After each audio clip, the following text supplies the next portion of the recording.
नमस्कार, मैं हूं संदीप चौधरी। आप देख रहे हैं आज का मनी मंत्र, वो शो जिसमें हम आपको ऐसी खबरें दिखाते हैं, बताते हैं और समझाते हैं आसान, सीधी, सरल भाषा में, जो सीधे आपसे जुड़ी हैं। आपकी नौकरी, आपकी आमदनी, आपके खर्च, आपकी तनख्वाह, आपकी गृहस्थी, देश की अर्थव्यवस्था से जुड़ी खबरें, news that you can use, जो सीधे आपसे जुड़ी है। हम कोई हिंदू मुसलमान, कोई भारत पाकिस्तान, कोई राजनीति नहीं करते हैं। और मेरे साथ देश के foremost business journalist Siddharth Zarabi हैं। और सिद्धार्थ, आज की बड़ी खबर और अच्छी खबर, पर इसमें इस कैविएट के साथ मैं ये खबर पढ़ रहा हूं कि हमें अभी अति उत्साहित होने की ज़रूरत नहीं है, पर एक अच्छी खबर आ रही है। खबर क्या? हर अखबार की ये फ्रंट पेज की हेडलाइन है, vaccine results shot in the arm for Covid fight. Oxford AstraZeneca's COVID vaccine safe, prompts immune response in early test. हर अखबार में much awaited Oxford vaccine gets immune response in early tests. ये सब अखबारों ने ली है। आसान भाषा में समझाऊं, एक वैक्सीन बना रहा है ऑक्सफोर्ड। अब उस पर ह्यूमन ट्रायल किया गया। उन्होंने 1077 लोगों पर ट्रायल किया और उससे जो आपका इम्यून सिस्टम है, जो आपकी शरीर की जो ताकत होती है, जो शक्ति होती है बीमारियों से लड़ने के लिए, वो बढ़ोतरी दिखाता है। तो इस खबर को हम कैसे लें? देखिए, मैंने इसीलिए कहा अति उत्साहित होने की जरूरत नहीं। एक फेज 1 होता है, फेज 2, फेज 3, तब वो आपके या मेरे पास आ पाएगा और हम वो वैक्सीन का इस्तेमाल कर पाएंगे। सिद्धार्थ, आप समझाइए इसे। देखिए, जो आपने जिस खबर का हवाला दिया है, ये विश्व भर में एक उत्साह की लहर इससे फैली है। और जो विशेषज्ञ हैं और जो अलग अलग प्रकार के फील्ड्स में अभी काम कर रहे हैं, इकोनॉमी में भी हैं, स्टॉक मार्केट्स के लोग भी इस विषय से बहुत ज़्यादा उत्साहित हो रहे हैं। और ये कारण क्या है? जो ये ऑक्सफोर्ड यूनिवर्सिटी और एक फार्मा कंपनी एस्ट्राजेनेका की जो एक ये जॉइंट पहल है, इसमें से 2 रिजल्ट्स आपको बता दूं। जो सबसे बड़ा एक विषय होता है किसी भी नए ड्रग, चाहे वो इंट्रावेनस एक इंजेक्शन के द्वारा दिया जाए या चाहे उसको हम निगल के खाएं या अपने शरीर पे लगाएं, इन तीनों में इम्यून रिएक्शन एक बहुत बड़ा फैक्टर होता है, जिसे हम कहें एक प्रकार से पहला बड़ा पड़ाव जो क्रॉस करना है। तो इस वैक्सीन ने ये पहला बड़ा पड़ाव क्रॉस किया। और मैं जानकारी ये दूं कि लगभग 5 वैक्सीन, कई दर्जन प्रयास हुए हैं पिछले 3-4 महीनों में, पर 5 वैक्सीन अलग अलग स्टेज पे डेवलपमेंट में है। आपको ध्यान होगा कि भारत में भी सीरम इंस्टीट्यूट के नाम से जो कंपनी है, उसके भी काफी तेजी से काम हो रहा है। अब एस्ट्राजेनेका ऑक्सफोर्ड वाला जो वैक्सीन है, ये सबसे, मैं मानता हूं कि फ्रंट पे चल रहा है। एक चाइनीज वैक्सीन भी है, बट उसके बारे में हमें जानकारी उतनी नहीं है। इसमें 3 जो नतीजे बड़ी बात है। पहला ये कहता है कि एंटीबॉडी रेस्पॉन्स जो था वो 28वें दिन पे पीक हुआ। इसका अर्थ ये हुआ कि जब बूस्टर डोज दिया गया तो शरीर में जो फाइट करने की इस वायरस की क्षमता है वो लगभग 1 महीने तक बरकरार रही। ऐसा नहीं था कि आपने हवा भर दी और वो तुरंत फुस हो गया, एक उदाहरण के नाते। दूसरा, अब इसमें और टेक्निकलिटी चीजें हैं, बट मैं एक साइड इफेक्ट्स जो हम सब समझते हैं उस पर आता हूं। फैटीग यानी थकावट और सर में दर्द, ये सबसे ज्यादा रिपोर्टेड साइड इफेक्ट्स थे। जो ट्रायल सैंपल जिसका आपने जिक्र किया संदीप, लगभग 70% यानी 340 आउट ऑफ 487 पार्टिसिपेंट्स को इस प्रकार से सर में दर्द हुई। और एडवर्स रिएक्शंस जो थी, कोई सीरियस एडवर्स रिएक्शन, हाँ, वो कह रहे हैं रिसर्चर्स की ये जो साइड इफेक्ट्स हो भी रहे हैं, सर में दर्द है या थकान है, आप पैरासीटामोल ले लीजिए, उससे बराबर हो जाएगा। हाँ, तो आप तो कई दवाइयां जो आज खाते हैं उनसे।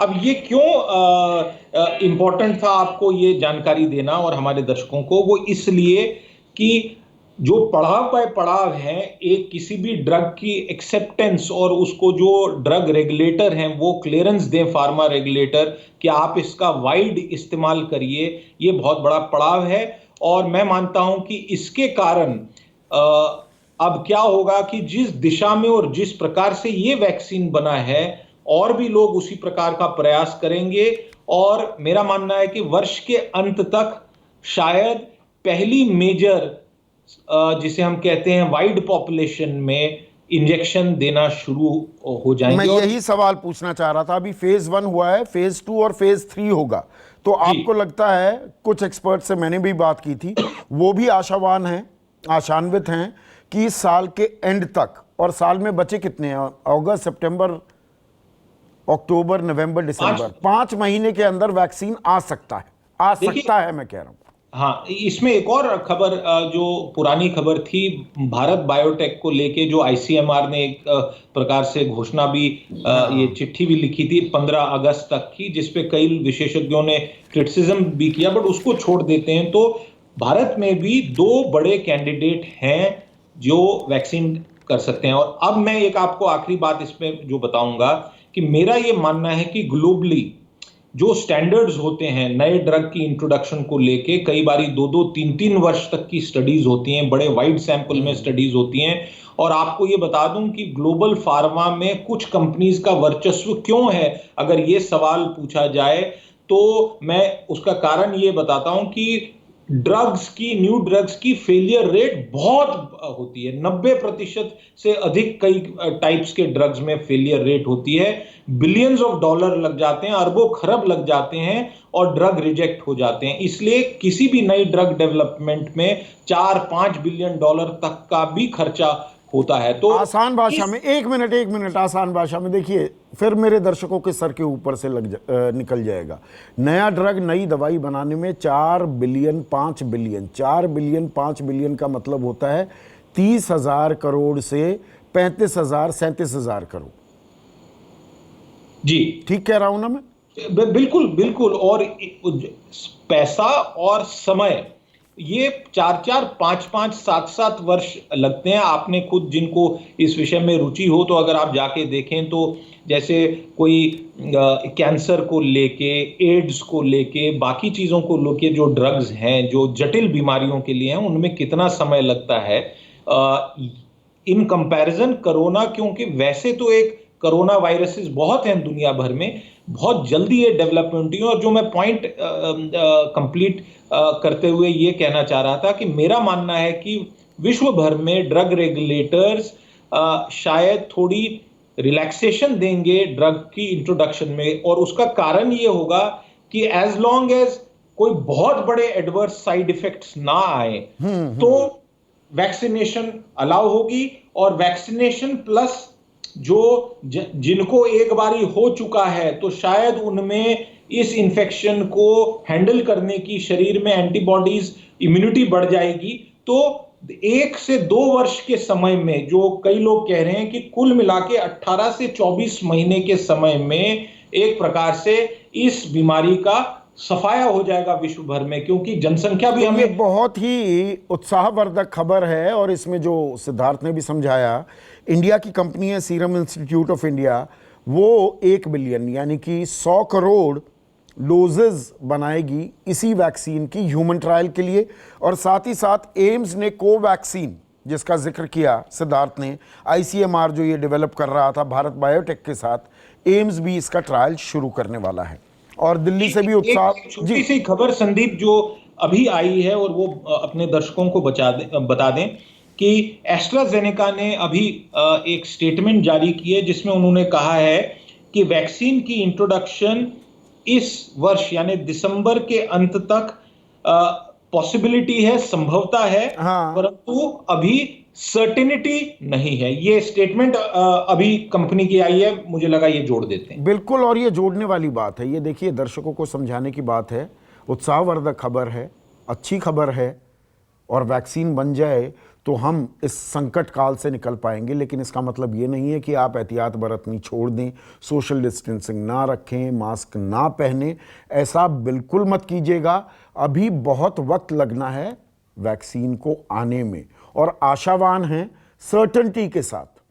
पुख्ता तौर पर अभी कोई कुछ नहीं कह रहा है। दिल्ली में भी अब 1,000 से नीचे कई महीनों बाद आंकड़ा आया है, 1,000 से कम संक्रमण के आंकड़े हैं। मुंबई में भी अच्छी खबर आ रही है, लेकिन हैदराबाद, बेंगलुरु, पुणे और गांव देहात के इलाकों में भी बिहार से खबरें आ रही हैं कि संक्रमण फैल रहा है, तो एहतियात बरतनी बहुत बहुत ज़रूरी है। अब दूसरी खबर ले लेते हैं। अब ये जो संकट काल, संक्रमण काल का असर क्या हो रहा है, उससे भी जुड़ी कुछ खबरें हमें लेनी होंगी। एक बेरोजगारी, रोजगार और बेरोजगारी से जुड़ी ये खबरें बहुत अहम हो जाती हैं, और मिंट ने आज एक खबर ली है सिद्धार्थ जी। इसको जरा दर्शकों को समझाइए। Rural unemployment inches up, urban figure dips slightly. यानी कि जो बेरोजगारी की दर है, जो काबू में आती दिख रही थी खास ग्रामीण इलाकों में, ये 6.34 से बढ़कर 7.1 पर आ गई है, जबकि शहरी इलाकों में बेरोजगारी कम हुई है। आप इसको किस तरह से देखेंगे? ये 7, 7.5, 8 के करीब का आंकड़ा, ये अभी भी 45 साल के सबसे उछले स्तर पर है, पर संकट काल में जो 27-28% बेरोजगारी दर चली गई थी, उससे काफी नीचे है। देखिए, इसमें अगेन सीजनैलिटी का एक बहुत बड़ा एस्पेक्ट है। हमारे दर्शक ये भली भांति जानते हैं कि जो बुआई है, जो सोइंग है, उसका सीजन लगभग अब कंप्लीट होने को आ रहा है। कुछ क्षेत्रों में तो हो चुका है फसल को लिंक होके, और कईयों में कुछ ही दिनों में बुआई जो है, सोइंग है, हम ये कह पाएंगे कि देश भर में लगभग कंप्लीट हो गई है। तो उसके कारण एक तो काम वहां से चला गया।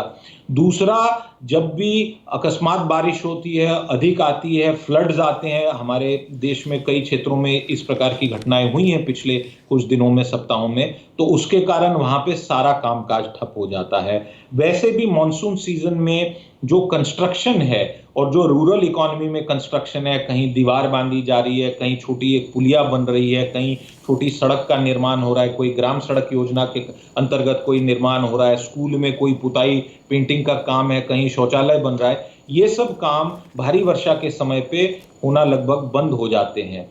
अब जो मेन स्टे है हमारी रूरल एम्प्लॉयमेंट का, वो नरेगा वाला प्रोग्राम तो चलता रहता है, परंतु नरेगा में भी इन डिसरप्शंस का असर पड़ता है। जहां जहां फ्लड आए हैं, सिंपल भाषा में अगर इसको देखा जाए, असम को अगर हम जोड़ लें और बाकी क्षेत्रों में, तो वहां लगभग ये ठप हो गया है। ये सीजनैलिटी का है। बड़ी चैलेंज ये आएगी कि जब एक बारी मॉनसून पूरी खत्म हो जाएगी और हमारा फेस्टिवल सीजन जब आएगा, तब अर्बन और रूरल जो एक शिफ्ट हुआ था अभी एम्प्लॉयमेंट का, और कई लोग अभी संशय में हैं, कई लोगों ने एक प्रकार से आशा छोड़ दी है वापस आने के लिए शहरों में, क्योंकि उनको ये नहीं लग पा रहा है कि जिस प्रकार से पहले उनका काम धंधा चलता था, हाँ, उसी मात्रा में डर है, एक अनिश्चितता है।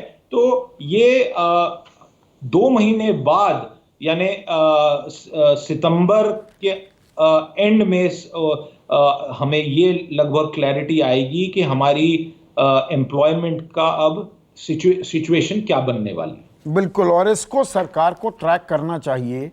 ये नहीं कि जी 5 किलो अनाज दे दिया, 1 किलो दाल दे दी, या मनरेगा में काम दे दिया। ये अस्थाई आपके एफर्ट्स हैं, ये कोई स्थायी रोजगार किसी को मुहैया नहीं करा रहे हैं।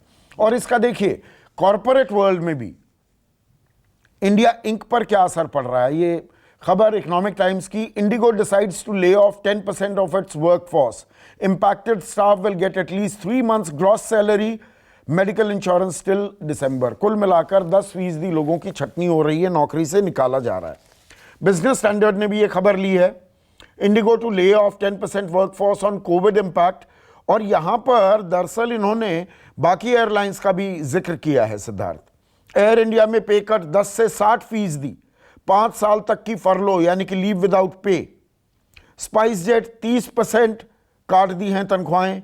गो एयर में भी leave without pay since April से ऐसा चल रहा है कि भैया घर में बैठो और तनख्वाह भी नहीं मिलेगी। एयर एशिया में भी पे कट, विस्तारा में भी 20% तक पे कट। तो ये सेक्टर स्पेसिफिक इस खबर को माने, या दरअसल ये जो सिलसिला है ये हर सेक्टर में हो रहा है। मीडिया में मुझे मालूम है लगातार तनख्वाहें कट रही हैं, एक हकीकत है, कड़वी हकीकत है। संदीप, इस पे जो हमने पहले भी चर्चा की है, तो दो इसमें एस्पेक्ट हैं, और आज आपने जो एक एंगल दिया है मैं उसी को आगे बढ़ाऊंगा। देखिए, ये एविएशन सेक्टर हर समय किसी भी इकोनॉमी में रिफ्लेक्टिव होता है, यानी वो एक प्रकार से ये दर्शाता है कि लोगों को कितनी आवश्यकता है ट्रैवल करने की।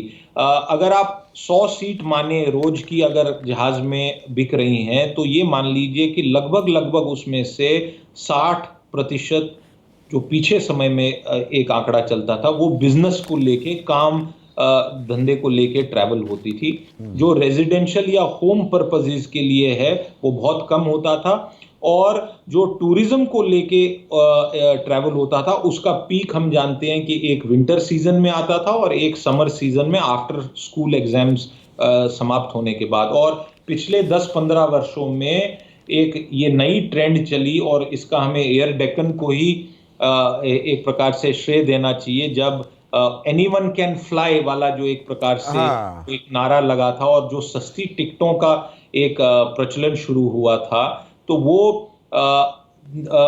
लगभग 17-18 वर्ष पहले की बिल्कुल। फिर कैप्टन गोपीनाथ किंगफिशर गोपीनाथ, को बेचकर निकल लिए, वो हाँ, चला नहीं पाए। ये हवाई चप्पल वाला भी हवाई यात्रा कर सकता है, ये काम सबसे पहले कैप्टन गोपीनाथ ने किया था, correct me if I am wrong. बिल्कुल। और उसके कारण जो एक ग्रोथ आई थी, और लोगों में ये कॉन्फिडेंस और एक बल्कि ये खर्चा करने की मानसिकता भी आई कि यार ठीक है, 24 घंटे कौन जाएगा हाँ, ट्रेन। टाइम की वैल्यू पता लगी थी। हाँ, टाइम की वैल्यू पता लगी। तो अभी कोविड के कारण जो एक्स्ट्रॉर्डिनरी डिक्लाइन हुई है, वो मुझे लगता है कि अभी रहने वाली है। देखिए, पहला इसका टेस्ट केस आएगा दिवाली से पहले। अगर तब तक स्थिति थोड़ी और सामान्य हुई, तो जो दिवाली का जो एक सप्ताह लगभग हम माने जो छुट्टियां मिल जाती हैं, तो वो लोग क्या ट्रैवल करेंगे, क्या घर परिवार के लिए बहू बेटी की ट्रैवल, वो सब उस प्रकार की ट्रैवल होगी क्या। और फिर हमारा विंटर सीजन है, तो मैं मानता हूं कि ये आने वाले 5-6 महीने तो निकल ही गए हैं, और अब एविएशन सेक्टर के लिए अगर टर्न अराउंड होगा, तो अगले मार्च के बाद जो एग्जाम समापन है उस पे नजर रख के देखना पड़ेगा, और तब तक कितनी कंपनी सरवाइव कर पाएंगी। इंडिगो इंडिया की सबसे बड़ी और फाइनेंशियली सबसे पावरफुल एविएशन कंपनी मानी जाती है, और उन्होंने 10% इस प्रकार का वर्कफोर्स रिडक्शन जो किया है।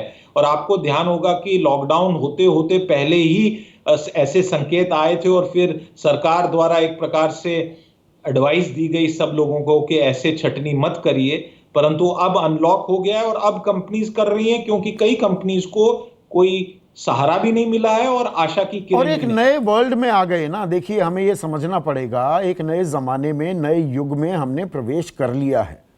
पहले अगर मुंबई मुझे जाना है, या मुझे शो करना है, या मेरी कोई मीटिंग है, तो मुंबई सुबह गए, शाम को आ गए। पहले होटल्स का खर्चा बचाने की कोशिश की, फ्लाइट्स पर ज़्यादा तवज्जो हुई, हालांकि होटल्स में भी लोग रुकते हैं, ये सारा सब कुछ मिला हुआ है। अब ये इंटरफेस ऐसे होने लगा है ऑनलाइन। हम भी ओबीज भेजते थे, अपनी मोबाइल यूनिट्स भेजते थे, कैमरा यूनिट्स भेजते थे अपने मेहमानों के पास।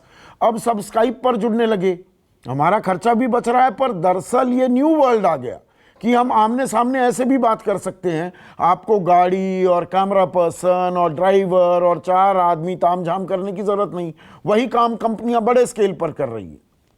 हमारे दर्शक शायद और उदाहरण दे पाएंगे, बट आपने क्योंकि होटल्स का जिक्र किया, एक उदाहरण मैं भी इसमें जोड़ दूं कि मैं जानता हूं किसी को जो काफी साल प्रयास करने के बाद उसको दिल्ली में एक बड़े होटल में फल सप्लाई करने का ठेका मिला है। यानी सेब है, जो भी सीजनल फ्रूट्स होते हैं, कमरे में, लॉबी में आपने हाँ, देखा हाँ। होगा कि एक ट्रे में रखा होता है, और एक बड़े होटल में ये काफी बड़ा काम बन जाता है।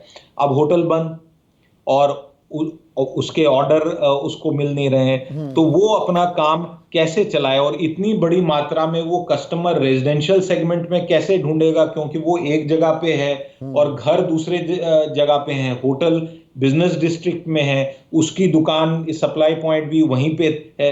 तो ऐसे इतने सारे अनगिनत अननोन, जिसकी आपको मुझे और शायद पॉलिसी मेकर्स को भी समझ नहीं है, परमुटेशन कॉम्बिनेशन इतनी है कि लोगों की बिजनेस कितनी बुरी तरीके से डिसरप्ट हुई है। और इसीलिए हमने देखा कि अमेरिका जैसी बड़ी इकोनॉमी में और चाइना ने भी, खासकर अमेरिका ने, ऐसे तबके में डायरेक्ट कैश इन्फ्यूजन बिल्कुल, काफी मात्रा में ये किया। बात हम यहाँ लगातार फ्लैग करते रहे हैं, सरकार अभी उस बारे में विचार ही कर रही है।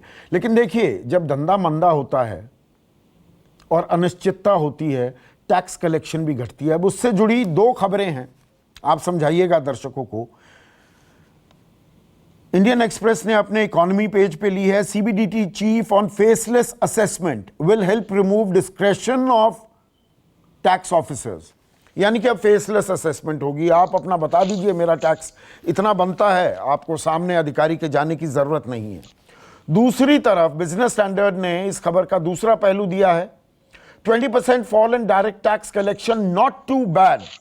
ये सीबीडीटी चेयरमैन पीसी मोदी कह रहे हैं। वो कह रहे हैं 20% ड्रॉप हो गया टैक्स कलेक्शन में, कोई इतना बुरा नहीं है, हम संभाल लेंगे। और दूसरी तरफ फेसलेस असेसमेंट, समझाइए इसे। देखिए, लगभग 6 मिलियन, जिसे 60 लाख हम कहें, 60 लाख इनकम टैक्स रिटर्न्स की बेस है। और उसमें से लगभग 60,000, शायद 58,000, हाँ 58,000 केसेस, 58,000, तो 1% से कम को फेसलेस असेसमेंट हुआ है। फेसलेस असेसमेंट सिंपल है। अधिकांश इनकम टैक्स जो असेसमेंट केसेस होते हैं, और वो असेसमेंट उन लोगों की होती है जहां पे असेसिंग ऑफिसर जो है, जो इनकम टैक्स ऑफिसर है, वो असेस करता है कि ये जो मुझे इसमें इनकम की डिटेल्स दी गई हैं और जो टैक्स ऑलरेडी पेड है, अगर उसको उसमें कोई संदेह हो या कोई प्रश्न हो तो वो नोटिस भेज के बुला के आमने सामने बात करता था। और ऐसा कहा जाता था कि ऐसे आमने सामने एक बातचीत से और नोटिस से शायद कई व्यक्ति प्रेशर में आते थे, डर जाते थे, और एक अपॉर्चुनिटी बनती थी कि एक प्रकार से इंस्पेक्टर राज था एक तरह से, मतलब वो राज था, वो डर था, और संभवतः एक जिसे हम कहें कि इलीगल काम होने का भी एक अंदेशा हो जाता था। अंदेशा था। अब ये फेसलेस असेसमेंट है कि आप आमने सामने जाके, इनकम टैक्स ऑफिसर आपको बुला के, समन करके, सामने बिठा के वो नहीं करेगा, और जो भी उसको प्रश्न है वो आपको प्रॉपर बाजाब्ता ईमेल से या और प्रकार से वो अपने संदेह क्लियर कर पाएगा। ये अच्छी चीज है, but the number is very small to make big claims at this stage, क्योंकि बड़े केस जो होते हैं, जहां करोड़ों में जो टैक्स की पेमेंट होती है, वहां हमें ज्यादा ट्रांसपेरेंसी और रूल बेस्ड सिस्टम्स की आवश्यकता है। छोटे केसेस में, सैलरीड क्लास में, अब मैं सैलरीड आदमी हूं, मेरा टैक्स कट के आता है, सामने सब कुछ लिखा हुआ है, उसमें क्या असेसमेंट करोगे? मुझ पर टाइम क्यों खपा रहे हो? बड़ी मछलियों पर हाथ डालिए ना, हमारी तो कट कर आ रही है टैक्स। बिल्कुल। और या ये एक टैक्स पेयर फ्रेंडलीनेस का कदम है, बट देखिए, अगर टैक्स की कोई चोरी करे तो उससे टैक्स पूरा वसूलना चाहिए। और उसके लिए थोड़ा, अगर कई प्रकार से टेढ़ी उंगली से घी निकाला जाए तो वो भी ठीक है। जो बड़े खिलाड़ी होते हैं ना, you know it better than I do, Siddharth, 90 के दशक में वो मिनिमम ऑल्टरनेटिव टैक्स क्यों आया था? बड़े खिलाड़ी जीरो टैक्स दिखाते थे, उनके पास सीएज हैं वो काम करने के लिए। तब कहा गया कि भैया कुछ तो टैक्स, ये मिनिमम टैक्स तो देना पड़ेगा। तो बड़े खिलाड़ी तो खेल कर लेते हैं, अरे हमने तो अपना भरना है, वो काट कर दे देता है। एचआर को बताएंगे जी मैंने मेडिकल इंश्योरेंस ले ली है 25,000 की, अगर मेरा मकान किराए पे है, ये इसकी स्लिप है, ये मैंने इंश्योरेंस पॉलिसीज ली हैं, ये मेरी एग्जम्पशंस हैं, उन्हें ही ले सकता हूं। घूम फिर के 3-4 एग्जम्पशंस मिलती हैं। संदीप, मैं एक विषय पे अभी लिख रहा हूं, और उसकी इसलिए एक छोटी सी झलक दे दूं यहाँ पे आपके दर्शकों को। अब कोरोना 4 महीने से चल रहा है, अभी और चलेगा। अब बहुत बड़ी संख्या में सैलरीड एम्प्लॉइज को एक फ्यूल कन्वेयंस अलाउंस मिलती है, यानी गाड़ी चलाने के मिलती है, मुझे मिलती है, ऑफिशियल पर्पसेस के लिए मिलती है। अब मुझे बताइए कि जब वर्क फ्रॉम होम है तो उतनी मात्रा में तो आप बाहर नहीं, जाइए। उसमें रायता फैलेगा ना। मैं I am not working from home, मैं रोज आ रहा हूं ऑफिस। नहीं, आपके लिए नहीं कह रहा नहीं, हूं। मैं कंफ्यूजन की बात कर रहा हूं कि भाई असेसिंग ऑफिसर भी अपनी तरफ से he will be well with in his rights. वो एक से सवाल पूछेगा, आप तो वर्क फ्रॉम होम कर रहे हैं, पर भैया दूसरा आदमी नहीं कर रहा, ये भी रायता फैलेगा। तो इसीलिए मेरा पॉइंट कुछ और था। हाँ। मेरा पॉइंट ये था कि जैसे हमने कल वाले शो में फाइनेंशियल लिटरेसी की एक प्रकार से कॉल दी, आज इस शो में हम एक कॉल और देते हैं, और अगर कोई सरकारी तंत्र से जुड़े हुए व्यक्ति हों, वो सुन रहे हों, देख रहे हो, तो शायद उनके मन में एक अच्छा प्रपोजल बनाने का आइडिया आ सकता है कि work from home related income tax rebate दीजिए। लोगों को गलत पेट्रोल, फर्जी पेट्रोल बिल देने के बजाय आप आज ये कहिए कि घर में जो बिजली का खर्चा लोगों का बढ़ गया है, तो आप कुछ एक टेम्पररी स्टॉप गैप मेजर लाइए कि जो इंडिविजुअल्स हैं, स्मॉल ऑफिस, होम ऑफिस हैं, घर से अपना काम धंधा चला रहे हैं, छोटे बिजनेसमैन हैं जिनका कागजियों का काम होता है, अपने घर से एस्टेब्लिशमेंट चलाते हैं, उनको आप एक सैलरीड इंडिविजुअल्स को भी वही फैसिलिटी दीजिए जो बिजनेस में बहुत अच्छा प्रपोजल है। एक एक्सपेंसेस डिडक्ट करने का है। नहीं तो लोग मजबूर होंगे अपना वो क्लेम करने के लिए कि कहीं जाके पर्ची भरवा देंगे, जो मैं मानता हूं कि गलत काम है। सिस्टम को भी रेस्पॉन्ड करना चाहिए। आज की डेट में लोगों के पेट्रोल की बिल्स अगर कम आ रही है, तो उनकी बिजली, टेलीफोन और डेटा की बिल्स उदाहरण के लिए बढ़ चुकी हैं। बिल्कुल सही कह रहे हैं आप, बैंग ऑन। और सरकार को और हमारे नीति निर्धारकों को इस बारे में सोचना चाहिए। और ये 20% fall in direct tax collection, not too bad. PC Modi साहब का ये कहना। संदीप, ये मैं मानता हूं कि टैक्स सिस्टम इस प्रकार की स्टेटमेंट देगा। ये हमें भूलना नहीं चाहिए कि कोरोना का इंपैक्ट और लॉकडाउन 22 मार्च को आया, यानी 365 के दिन का जो वित्तीय वर्ष भी होता है, उसमें से आप देखते हैं कि लगभग 8-9 दिन ही केवल बचे हुए थे। तो लोगों को उस पूरे पीरियड का टैक्स देना पड़ेगा। सवाल यह है कि इस वर्ष 1 अप्रैल से आगे क्या होगा, और पहली तिमाही हो चुकी है, दूसरी, तीसरी, चौथी तिमाही में क्या होगा। डर इस वर्ष की टैक्स कलेक्शंस का है। पिछले वर्ष में तो 8-9 दिन छोड़ के तो बाकी सब ठीक चल रहा था। हाँ, अब एक और चीज, 2 अहम खबरें हैं, क्विक कमेंट्स चाहूंगा आपके। ये हिंदुस्तान टाइम्स की खबर है, न्यू डेवलपमेंट मैट्रिक्स में डिफाइंड शेयर ऑफ स्टेट्स। अब दर्शकों, आसान भाषा में समझाता हूँ। टैक्स कलेक्शन होती है, केंद्र के खाते में पैसा आता है, केंद्र और राज्यों के बीच पैसा किस तरह से बांटा जाए, इसके लिए एक फॉर्मूला इजाद किया गया है। वो प्रति व्यक्ति आय के आधार पर कि भाई किस स्टेट में कितने गरीब हैं, लोगों की आय कितनी है, उस आधार पर उस स्टेट का हिस्सा बनता है। अब 15th फाइनेंस कमीशन जो है, उसके अध्यक्ष जो हैं एनके सिंह, वो कहते हैं कि इंडिकेटर्स, ये मानक बदल दिए जाएं और प्रति व्यक्ति आय के बजाय उस राज्य में स्वास्थ्य का क्या हाल है, उस राज्य में शिक्षा का क्या हाल है, ये भी मानक होने चाहिए, ये मापदंड होने चाहिए। सिद्धार्थ, समझाइए।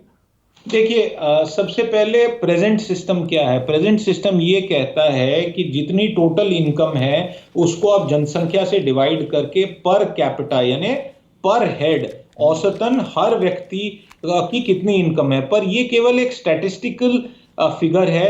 अगर आप ये कहें कि किसी कंट्री में या अपने देश में $100 प्रति व्यक्ति की, मेरे पास अभी पर कैपिटा इनकम जो लेटेस्ट था वो ध्यान में नहीं आ रहा है, पर उदाहरण के लिए अगर $100 पर कैपिटा व्यक्ति का माने, तो क्या ऐसा है कि हर व्यक्ति के पास $1000 क्या? ऐसा नहीं है। क्योंकि बहुत बड़ी मात्रा में, जिसे हम कहते हैं bottom of the economic curve पे, जो एक प्रकार से बड़ी संख्या में लोग होते हैं, उनके इनकम्स बहुत कम होते हैं, और जो पिरामिड की टॉप पे होते हैं उनके इनकम्स डिस्प्रोपोर्शनेटली हायर होते हैं। तो जब आप इसको कर दें, और ये क्यों, अब ये पर कैपिटा इनकम की कैलकुलेशन क्यों यूज की जाती है?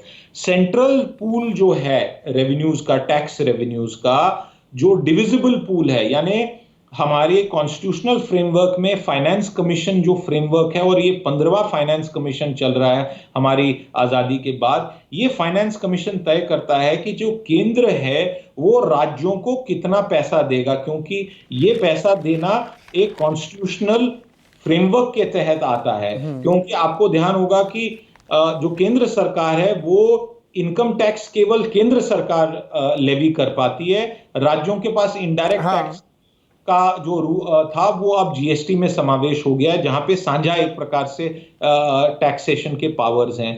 तो राज्यों को ये पैसा देने के लिए फाइनेंस कमीशन सुनिश्चित हुआ है। अब ये फाइनेंस कमीशन कह रहा है कि मैं पर कैपिटा का कैलकुलेशन नहीं करूं। अब हम एक उदाहरण लेते हैं, उत्तराखंड है और उत्तर प्रदेश है, बिहार है और उसके साथ हमारा आप बिहार से ही जो निकला हुआ झारखंड स्टेट अगर जोड़ लें, तो आप जानते हैं कि वहां विषमताएं कितनी हैं। इनकम जनरेटिंग जो फैक्ट्रीज या कई काम है वो बिहार में है। झारखंड अभी भी एक ब्रॉडली जिसे हम कह सकते हैं रूरल इकोनॉमी है, एग्रीकल्चर डिपेंडेंट इकोनॉमी है, बट वहां पे कमोडिटी जो कोल और बाकी कमोडिटीज का खनिज पदार्थ बहुत है। जमशेदपुर जैसे इंडस्ट्रियलाइज्ड एरिया को छोड़ दें तो वहां खनिज पदार्थ है, फैक्ट्रियां बिहार में थी। अब जो वो खनिज पदार्थ की प्रोडक्शन है, क्या वो वहां पे हर व्यक्ति के पर कैपिटा में जोड़ी जाए कि जिस कंपनी ने उसको कमाया, जिसका हेडक्वार्टर मुंबई या कलकत्ता में है?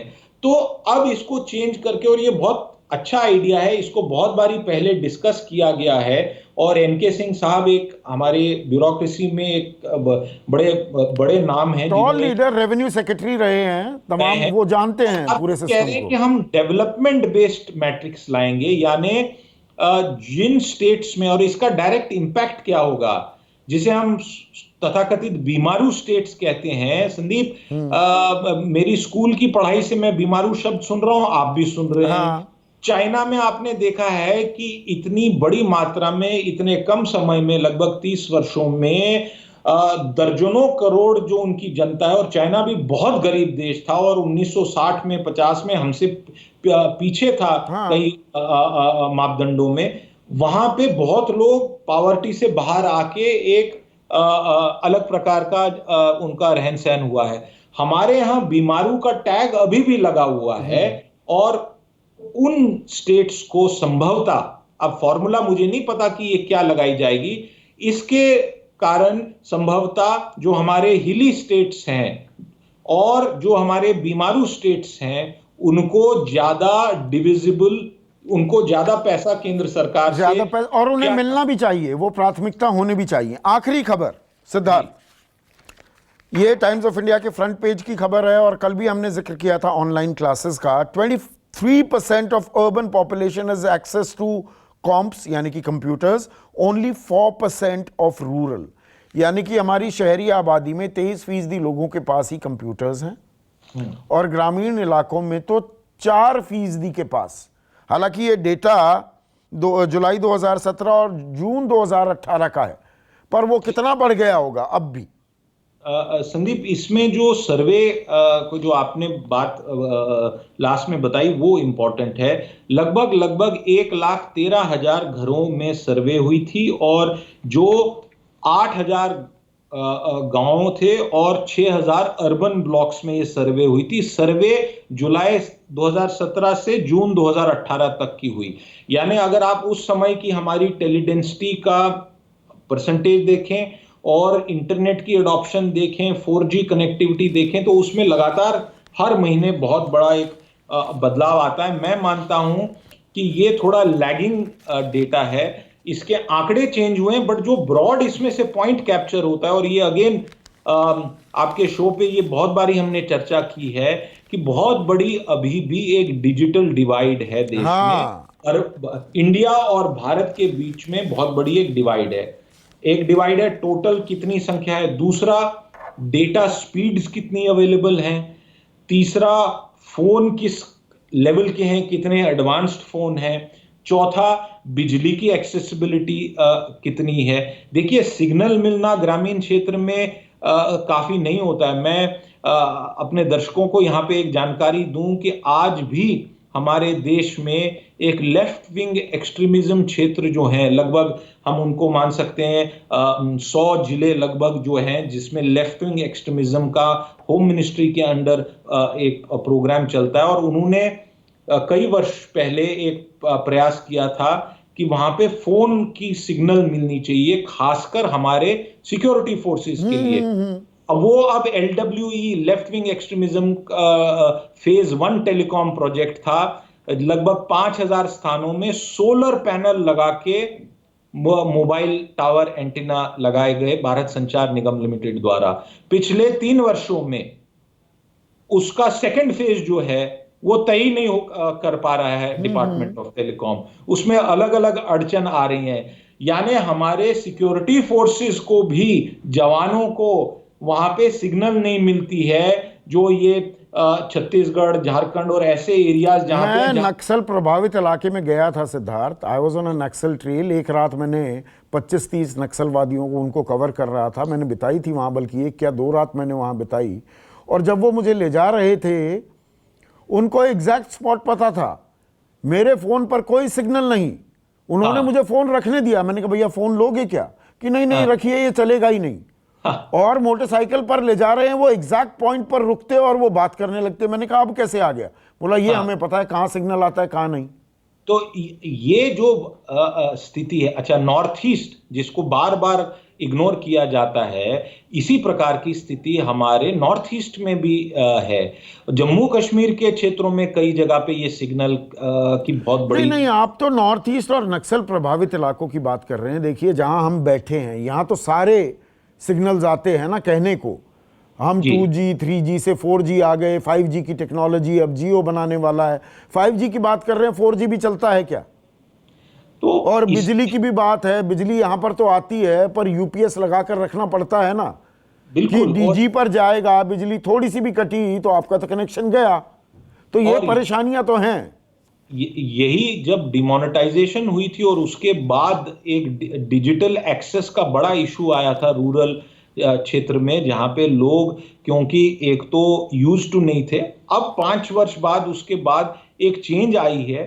बट ये फैक्ट है कि जो इसमें 23 और 4% का आंकड़ा दिया है, वो आंकड़े बदले होंगे, परंतु वो डिवाइड बिल्कुल एग्जिस्ट करता है। और ये इसमें लोगों की पढ़ाई से जुड़ा हुआ, खासकर ग्रामीण क्षेत्रों में पढ़ाई से जुड़ा हुआ एक बड़ा विषय आता है। मैं मानता हूं कि प्रभु की कृपा से जैसे ही थोड़ा संक्रमण कम हो, तो अगर पूरा साल नहीं तो कम से कम हाफ ईयर कैंपसेस में अच्छे से पढ़ाया जाए, नहीं तो बड़ी दिक्कत आने वाली है। और आपके राज्य में तो 2G चलता है सिद्धार्थ। ये भी एक परेशानी है। आज एक खबर थी, अब आज वक्त पूरा हो गया है, उस पर भी कभी चर्चा करेंगे कि जितने फंड्स दिए गए थे उसका 50% इस्तेमाल हो पाया है जो 2015 में फंड्स दिए गए थे। तो यहाँ पर पूरे देश को साथ लेकर चलने की भी ज़रूरत है। सिद्धार्थ ज़राबी, आसान, सीधी, सरल भाषा में आज की खबरें समझाने के लिए आपका बहुत बहुत शुक्रिया। आज का मनी मंत्र में बस इतना ही। नमस्कार।